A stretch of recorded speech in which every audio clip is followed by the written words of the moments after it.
Before smartphones, before the internet, before any of it, there was a different kind of childhood. You left the house after breakfast and came home when the streetlights came on. No watch, no phone, no plan. Those were the longest, fullest days of your life. This is what every American kid did in the 1960s. In the heart of every school day in the 1960s, the classroom ran on rituals as steady as the ticking of the wall clock. The morning would start with Mrs. Parker, hair set and glasses perched, handing out the day's worksheets fresh from the mimeograph machine in the office. The scent hit first, sweet, sharp, and unmistakable. A purple ink perfume that clung to your fingers and made you want to press the paper to your face for just a second longer. Some kids swore the smell made them smarter, or at least a little giddier before math. Desks lined up in perfect rows, each one hiding a cache of stubby pencils and eraser crumbs. Milk money, 5 cents, maybe 6, waited in small, crumpled envelopes, initials scrawled across the front in a parent's hurried hand. On Mondays, Mrs. Parker would collect them, counting nickels and dimes with a practiced flick, then sending the envelopes off for the day's supply of half-pint cartons. The milk arrived cold, sweating in cardboard sleeves, foil tops punctured with a straw. Some kids drank fast, others let it warm to room temperature, but nobody wanted to be the one who spilled on the spelling list. When it was time for a film strip, the blinds came down and the projector wheeled out with a low hum.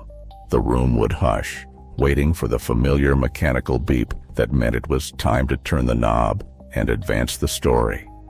Sometimes a student got to run the projector, a position of rare power. One beep, one click, and the whole class moved forward together. The film strips promised volcanoes, presidents, or faraway lands, but the real magic was the glow on the walls and the way the teacher's voice seemed to soften in the dark. Book orders brought their own kind of excitement. Once a month, a stack of scholastic flyers would land on every desk, pages filled with stories for 35 or 50 cents each. You'd circle your choices in blue ink, take the list home, and hope for a few coins, or maybe $1, to tuck inside another envelope. Weeks later, Mrs. Parker would hand out the books, new paperbacks with stiff spines and the promise of adventure, sometimes the first you'd ever owned yourself. These small routines, sniffing fresh worksheets, counting coins, waiting for the beep, stitched the days together. They felt ordinary then. Now, they live sharper in memory. The ink, the milk, the clatter of the projector, and the quiet thrill of a book with your name in it. Every so often, the school day would take a turn that felt less like routine and more like rehearsal for something unthinkable. The teacher's voice would go flat and say, "Time for duck and cover." Desks scraped the floor as 30 kids squeezed beneath wooden tops, knees tucked, hands laced behind necks. Some tried not to giggle, but most just stared at the gum stuck to the underside, counting the seconds until the all clear. The lights stayed on, but the room felt dimmer. Bert the Turtle, cheerful and oblivious, flashed across the film strip screen, singing his little song about hiding from the bomb. The adults called it preparedness. The kids called it pointless, but everyone played along. The drills happened with the same regularity as fire alarms, sometimes once a month, sometimes more, especially after the news from Cuba. Teachers lowered the blinds, the principal's shoes clicked down the hall, and for a few minutes the world outside shrank to the space under a desk. The air smelled faintly of chalk dust and old floor wax, and the only sound was the shuffle of shoes against tile. In some places, the drills came with a siren, in others, just a bell and the memory of Bert's cartoon shell. Most days the world snapped back to normal with a laugh or a sigh. But not on November 22nd, 1963. The voice on the intercom did not sound like the principal at all. It was thin and shaky, reading words that did not fit the day. The voice said, "The president has been shot in Dallas. All students will be dismissed early." The classroom fell silent. Some teachers cried. Some kids thought it was a mistake or a drill gone wrong, but the buses came early and the hallways filled with the sound of zippers and shuffling feet. Outside, parents waited by the curb, faces pinched and pale. The sky felt lower somehow, and the ride home was quieter than any duck and cover drill had ever managed. That afternoon, the ordinary routines, milk money, book orders, the promise of recess, felt far away. For a long time after, even the bravest kids glanced up when the intercom crackled, half expecting the world to tilt again. The drills continued, but the innocence behind them was harder to find. Some things, it turned out, you could not practice for. As soon as the final bell released a flood of kids into the sunlight, the world outside belonged to us. Bikes skidded onto the street, jump ropes slapped the sidewalk, and the air filled with the sharp calls of tag and the thud of a rubber ball against a garage door. Parents were somewhere inside, maybe glancing out a window, but for the next few hours, freedom was measured only by the arc of the sun and the slow creep of shadows across the yard. There was an unspoken rule in nearly every neighborhood: be home when the streetlights come on. That was the real curfew. No watches, no reminders, just the steady click and glow as each lamp flickered awake. Until then, the block was a kingdom. Kids drifted from yard to yard, forming loose gangs for kickball, Red Rover, or a game of spud. Bases were whatever you could find: a sweatshirt tossed in the grass, a trash can lid, a patch of sidewalk chalk. Arguments about who was safe or out could last longer than the games themselves, but nobody ever wanted to go inside. Summer evenings stretched on forever. The best water came from the garden hose, cold and metallic, with just a hint of rubber. You'd line up, mouth open, and try to drink before the hose got too hot or someone crimped it for a laugh. No bottled water, no worries about germs, just the taste of grass and sun and whatever the hose had been lying in all day. If you were lucky, the neighbor's sprinkler was on, and a dozen kids would dash through the spray, shrieking at the shock of cold on sunburned skin. Sometimes, as dusk settled, the air would fill with tiny lights, fireflies blinking over the lawn. Mason jars came out, poked with holes by an older sibling, maybe with a blade of grass or two inside. Catching fireflies was a quiet kind of magic, a slow chase through the tall grass, hands cupped and careful. You'd watch the jar glow on the porch steps, promising yourself you'd let them go before bed. Most of the time, you remembered. The sounds of the evening were as familiar as your own heartbeat. The rattle of a baseball card clipped to bike spokes, the distant jingle of the ice cream truck, the slap of bare feet on pavement. Sometimes a dog barked or a screen door banged. Sometimes, if you listened closely, you could hear the low hum of a radio drifting from a neighbor's kitchen or the gentle splash of someone's dad watering the tomatoes. As the sky turned violet and the first streetlights blinked on, play slowed. Games ended in a tangle of laughter and unfinished scores. Bikes leaned against fences. Someone's mom would call a name, just once, usually enough. You'd say your quick goodbyes, promising to finish the game tomorrow, and head for home. Skin sticky with sweat and grass stains, pockets full of rocks or marbles, or the last firefly of the night. The world felt safe, the night air soft on your face, and the only thing left to do was wait for tomorrow's freedom to begin again. Bikes were more than just a way to get around. They were freedom on two wheels. For a kid in the 1960s, a new Schwinn was the closest thing to a driver's license. The Stingray, with its banana seat and high-rise handlebars, hit the market in 1963 for $49.95. But most bikes sold for somewhere between $40 and $60, a fortune for a paper route or lawn mowing kid. Some families bought them on layaway, some saved birthday money for years, but every kid knew exactly who had the best ride on the block. The lucky ones rolled out of the garage with chrome fenders gleaming, ready for a day of wheelies and races down the sidewalk. There was an art to making your bike your own. A playing card, clothes pinned to the spokes, turned an ordinary ride into a roaring motorcycle. The louder the flutter, the better. Some kids tried 2 or 3 cards at once, hunting for the perfect sound. Others added streamers to their handlebars or swapped out grips for something flashier. The real daredevils built homemade ramps from scrap wood, aiming for just 1 more inch of air. Helmets, not a chance. Skinned knees and gravel in your palm were badges of honor, proof you had tried something worth bragging about.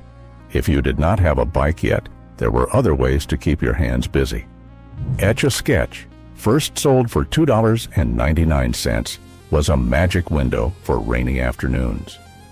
Twist the red knobs, carve silvery lines, then start over with a shake.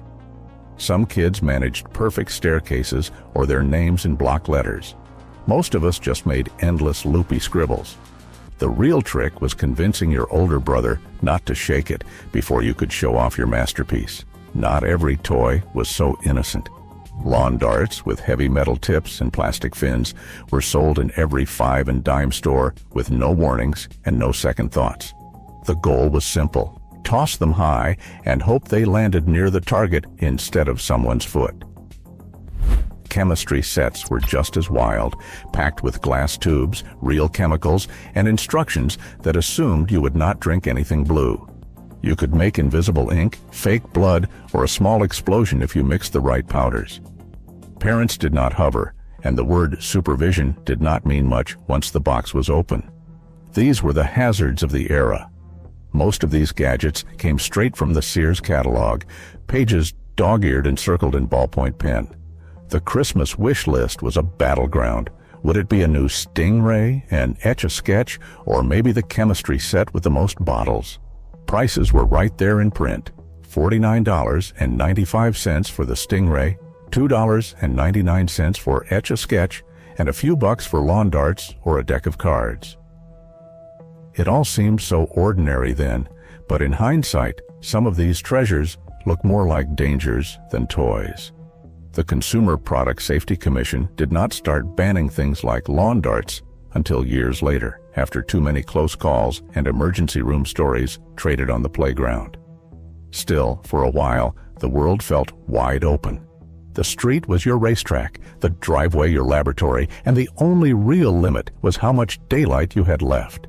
Every scrape, every card in the spokes, every wobbly ramp jump stitched itself into the feeling of being unstoppable, at least until the streetlights flickered on and it was time to head home.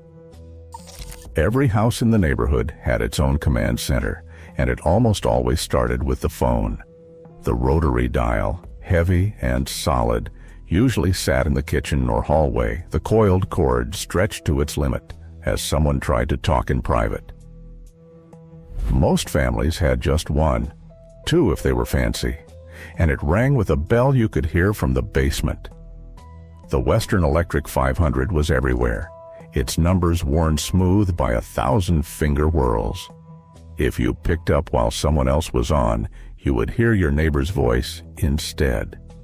Party lines meant secrets were rare, and a little eavesdropping was just part of the deal. On the bookshelf, right next to the phone, stood a row of encyclopedias. World Book or Britannica, bought from a salesman who showed up with a suitcase and a promise: your child will never fall behind. The full set ran anywhere from $200 to $400, paid off over months, sometimes years.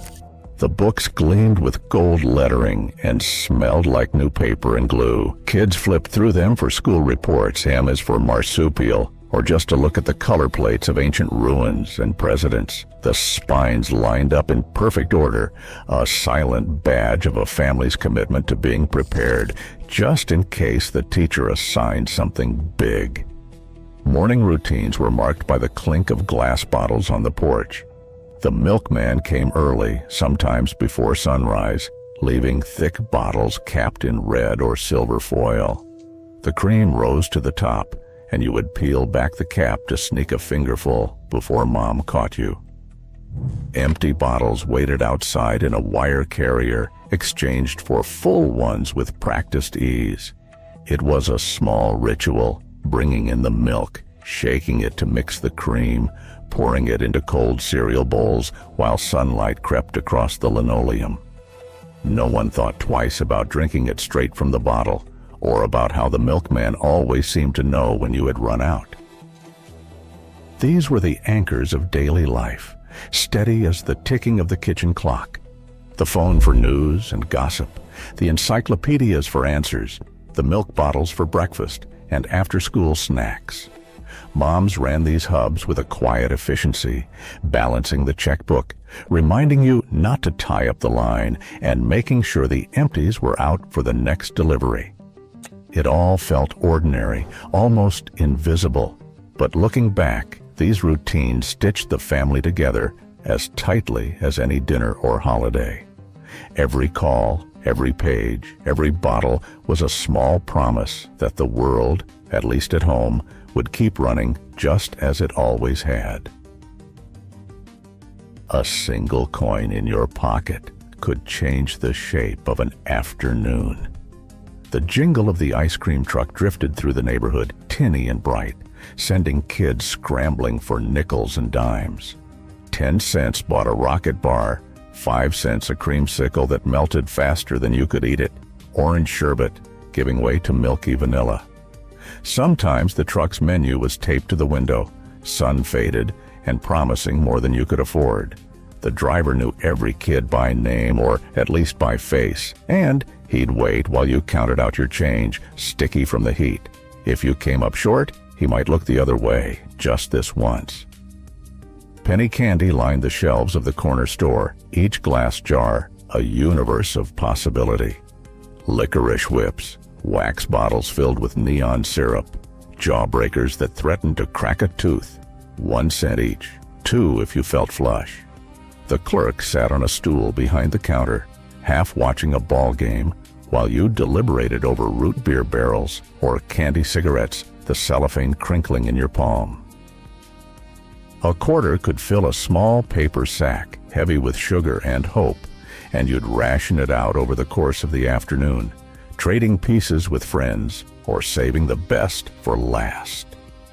For a bigger splurge, the soda fountain beckoned. A chocolate milkshake cost 25 cents, poured thick and served in a tall glass with a metal can on the side for the extra. You'd swing your legs from the red vinyl stool, sipping through a striped straw, watching the clerk in his white apron work the blender. Sometimes you'd order a cherry phosphate or a lime Ricky just to feel grown up. The place smelled of floor wax and sweet syrup, a little bit of medicine, and a lot of nostalgia, even then. Tang arrived with the space race, promising astronauts energy in a bright orange powder. The ad said it was what John Glenn drank in orbit, and that was reason enough to beg for a jar. A spoonful swirled into cold water made a glass that tasted like pure science fiction. Sour, sweet, oddly metallic. It stained your upper lip and left a ring in the bottom of the cup, but it felt like drinking the future, one sugar rush at a time. These cheap luxuries were more than snacks. They were small freedoms, bought with coins scrounged from couch cushions or earned running errands. The taste of a 5-cent creamsicle on a hot sidewalk, the slow melt of a jawbreaker, the fizz of a soda on your tongue, each one a reminder that joy didn't cost much, and sometimes the best things in life came wrapped in wax paper or poured from a dusty tin. February 9th, 1964. Landed on a Sunday, but it might as well have been a national holiday. That night, 73 million Americans squeezed around television sets. Moms, dads, teenagers, and kids, all packed onto sofas and carpet squares. The Beatles played Ed Sullivan, and the country seemed to tilt on its axis. In living rooms across the country, siblings elbowed for the best seat. Parents tried to act unimpressed, and the sound of screaming girls from the television mixed with real shrieks from the couch. For a few electric minutes, every kid knew they were part of something huge, even if they didn't quite understand why. Television wasn't just a backdrop, it was the hearth. Shows like Gilligan's Island and the Flintstones marked the week, but Saturday mornings were sacred. The ritual started early, pajamas still warm from sleep, cereal poured with just enough milk, and the television dial turned to the cartoon block. Bugs Bunny, Scooby-Doo, and Rocky and Bullwinkle paraded across the screen, their voices as familiar as your own family's. The house was quiet except for the crunch of cereal and the low hum of the set. For a few hours, the world belonged to kids and cartoons, the rest of the house still waking up.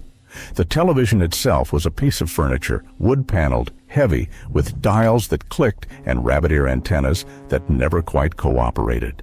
Adjusting the picture was a full contact sport. Someone would stand behind the set, twisting the metal ears or stuffing them with tinfoil, while a sibling barked instructions. A little left, no, too far. The picture would flicker, lines rolling up and down, until finally it settled, just in time for the best part. Fights over who got to pick the channel, and there were only 3 channels, but it still mattered, could last longer than the actual show. Sometimes the youngest got stuck being the remote, ordered to turn the dial and hold the antenna, just so.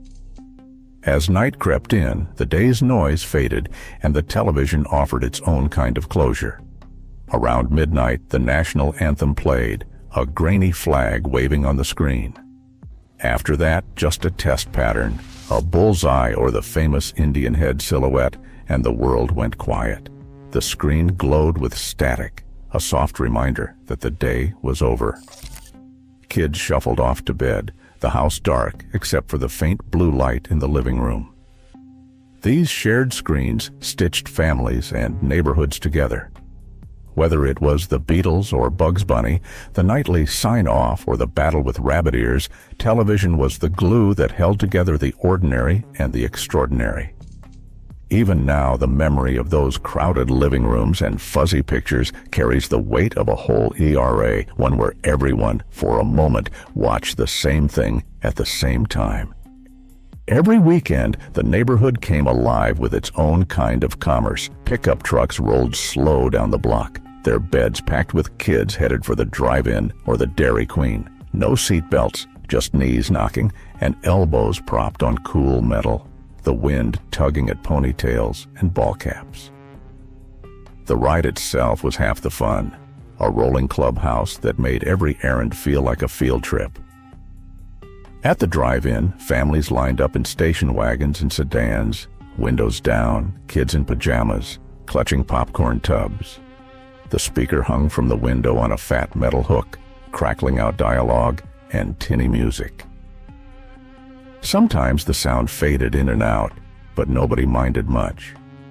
The real magic was staying up late, the screen glowing against the summer dark, and the feeling that the whole town was in on the secret.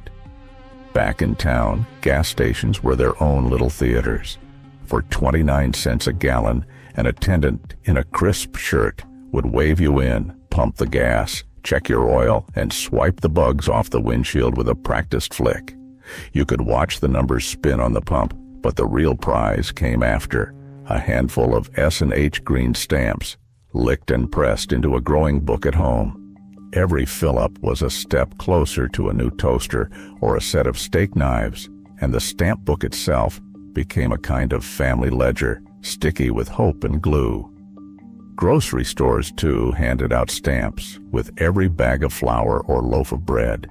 Kids helped paste them in, page after page, dreaming over the catalog of prizes. The kitchen table turned into a counting house, everyone debating whether to save for the blender or cash in early for a clock radio. These small transactions stitched neighbors together. A nod at the pump, a wave from the pickup bed, a shared stamp book passed down the row of siblings. The world ran on errands and favors, and every corner of town felt like it belonged to you. Seatbelts, if they existed at all, vanished into the crack of the back seat, unused, forgotten, sometimes still tucked under the plastic from the dealership. Before 1968, most cars didn't even have them as standard equipment. On a summer night, a half-dozen kids might pile into the trunk space of a station wagon, knees to chins, windows down, the only real protection, the steady hand of someone's dad at the wheel. The Department of Transportation started counting in the late 60s and found that barely 1 in 10 Americans bothered with a belt, even after they became law. Safety was mostly a matter of luck and good reflexes, and nobody wanted to be the first to spoil the fun by worrying aloud. Inside the house, another kind of haze drifted through the air. 9 out of 10 fathers smoked, and plenty of mothers too. Kitchens, dens, even the back seat on a long drive. Every room came with its own faint cloud, curling from a Chesterfield or a Lucky Strike, ashtrays balanced on every armrest. The smell clung to your clothes, your hair, even your homework. Cigarette ads promised sophistication, and no one seemed to mind the cough or the yellowed curtains. The Surgeon General's warning was just a rumor until 1964, and even then, most grown-ups shrugged it off with a joke about nerves or the weather. Smoke seemed to belong to the room. Not every childhood looked the same, even if the routines felt universal. Some neighborhoods were ringed by fences, others by lines you couldn't cross. The promise of freedom, bikes, garden hoses, the run of the block, came easier to some than to others.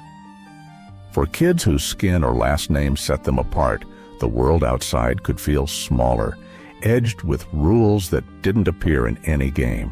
The civil rights marches flickered across the TV, and sometimes the news felt as close as the next street over. The sense of safety, so ordinary for some, was always a little less certain for others. Freedom was uneven. Looking back, the world of the 1960s shines with a kind of golden light, but the shadows were always there, woven into the air we breathed and the risks we never saw. The freedom felt real, but it wasn't free of cost, and not everyone paid the same price. July 20th, 1969. Even now the date sits in memory like a pin in a map, one of those rare nights when nearly everyone in America and much of the world looked up at the same moment. 650 million people tuned in, the largest shared audience in history, all watching a grainy black and white picture beamed from 250,000 miles away. In living rooms, dens, and basement rec rooms, families crowded around television sets. Kids sat cross-legged on shag rugs, parents perched on the edge of the couch, the air heavy with anticipation and the low hum of the set. The world outside seemed to pause, holding its breath. The voice came through static and said, "Houston, Tranquility Base here. The Eagle has landed." For a second, nobody moved. Then, Neil Armstrong climbed down the ladder, boots first, and left the first human footprint in lunar dust. That's one small step for man, one giant leap for mankind. The words weren't poetic, not really, but they landed with a weight that's hard to describe. Even the youngest kids could feel it. Something enormous had just happened, something that would echo long after the television was turned off. Some families cheered, some cried, some just sat in stunned silence, the moment too big for words. In those minutes, the world felt impossibly wide and impossibly close. Neighbors called each other on rotary phones to ask, "Are you watching?" Fireworks popped in a few towns, and in others, the only sound was the hush of people listening together. For kids, it was more than history. It was a memory stitched in with all the other ordinary days, the taste of Tang, the glow of the television, the feeling that anything might be possible. Later, it would seem almost unreal, like something from a book or a dream. But for a little while, everyone was part of the same story, looking up at the same moon and believing, just for that night, that the future was theirs to hold. What's striking now is how a nickel for milk, the purple haze of mimeograph ink, or a moon landing on a black and white TV became the architecture of memory. Each detail, whether sweet, sharp, or tinged with fear, reminds us how ordinary moments turn into a country's shared myth. In an era of screens and schedules, that old freedom feels almost impossible. But its echo lingers, quiet as dusk settling over a sidewalk in July. Thanks for remembering with me.